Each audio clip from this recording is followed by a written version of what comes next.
আল্লাহ তুমি আমারে মাফ করে দাও, গুনাহগার বানায়া হাসরের ময়দানে আমারে তুমি দাঁড় করেও না। ওই জাহান্নামের শাস্তি আমি সালেবা সহ্য করতে পারবো না। আল্লাহ তুমি আমারে মাফ করে দাও।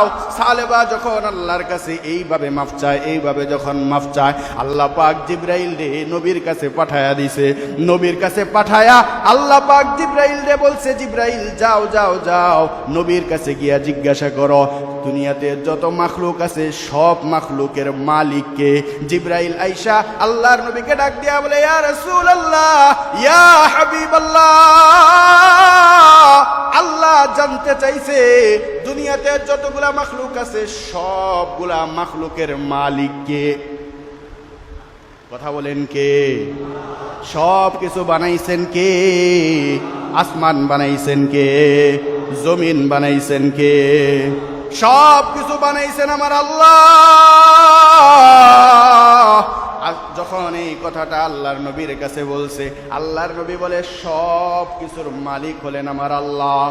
আর জিবরাইল সাথে সাথে বলেন, নবী আপনি কেন সালেবারে আপনার দরবার থেকে ফিরাইয়া দিছেন? ও নবী শুইনা নেন, সালেবা আল্লাহর কাছে এমন কান্দা কানছি, আমার আল্লাহ সালেবার কান্দায় খুশি হইয়া আমার আল্লাহ সালেবার জীবনের যতগুলো গুনাহ আছে সবগুলো গুনাহগুলোকে এই মুহূর্ত থেকেই মাফ করে দিছে। সুবহান। সালেবা রাদিয়াল্লাহু তাআলা আনহুকে এবার নবী ডাক দিয়া বলে, এই আবু বকর যাও সালেবারে খুঁজে আনো। আবু বকর সালেবারে খোঁজার জন্য যায়। উমর বলে, নবী আমারে পাঠান, আমিও যাব। হযরতে আলীও গেছেন। সালমান ফার্সি বৃদ্ধ সাহাবী, তিনিও সাথে সাথে গেছেন। চারজন সাহাবী যাইয়া পাহাড়ের দিকে যখন দেখেন কিছু কৃষক মানুষ আছে, তাদেরকে জিজ্ঞাসা করেন, বলে এমন কোন মানুষকে তোমরা দেখছনি যে রাতে আল্লাহর ভয়ে নিজের গুনাহের উপর অনুতপ্ত হয়ে আল্লাহর কাছে মাফ চায়? বলে এমন একজন মানুষ আছে, রাতের বেলা দেখা যায় না, পাহাড়ের চূড়ায় উঠা আল্লাহর কাছে কান্নাকাটি করে। আবু বকর ডাক দিয়া বলে, তাহলে এটা সালেবা ছাড়া আর কেউ না, চল চল চল সালেবার কাছে যাই। রাতের গভীরে হযরতে সালেবার কাছে গায়।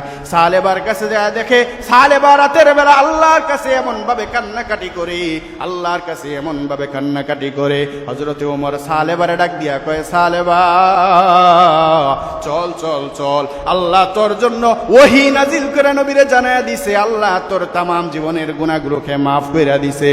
সালেবা চল চল চল, মদিনায় চল, আল্লাহর নবী তোরে মদিনায় নিয়ে যাওয়ার জন্য বলছে। পাঁচজন সাহাবী চলতে চলতে মদিনায় রওনা।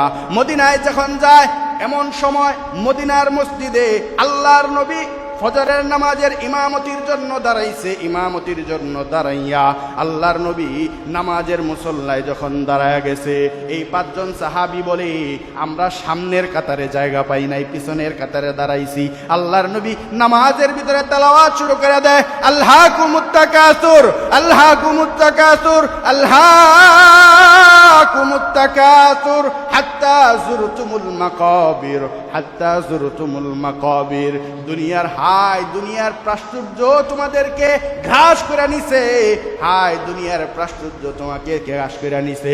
আল্লাহকুমুত তাকাসুর যখন আল্লাহর নবী নামাজের মধ্যে তেলাওয়াত করে, আল্লাহকুমুত তাকাসুর, এই তেলাওয়াত করার সাথে সাথে এটার অর্থ হলো, হায় দুনিয়ার প্রাচুর্য তোমাদেরকে ঘাস করে নিছে, ধইরা নিছে, দুনিয়ার জন্য তুমি পাগল হয়ে গেছো, দুনিয়ার জন্য তুমি পাগল হয়ে গেছো। সাহাবায়ে কেরামের ঈমানটা ছিল বড় শক্ত ঈমান। সালেবাতুল আনসারী আল্লাহর নবী যখন আল্লাহকুমুত তাকাসুর বলছে, এমন জোরে একটা চিল্লানি দিছে, সাহাবায়ে কেরাম বর্ণনা করে সালেবার চিল্লানি শুইনা মদিনা মসজিদে নববীটা থরথর করে কাঁপা শুরু হয়ে গেছে। নবী আবার নামাজের মধ্যে বলে, হাত্তা যুরতুমুল মাকাবির, হায় দুনিয়ার এই প্রাচুর্য তোমার সাথে কবরে যাবে না।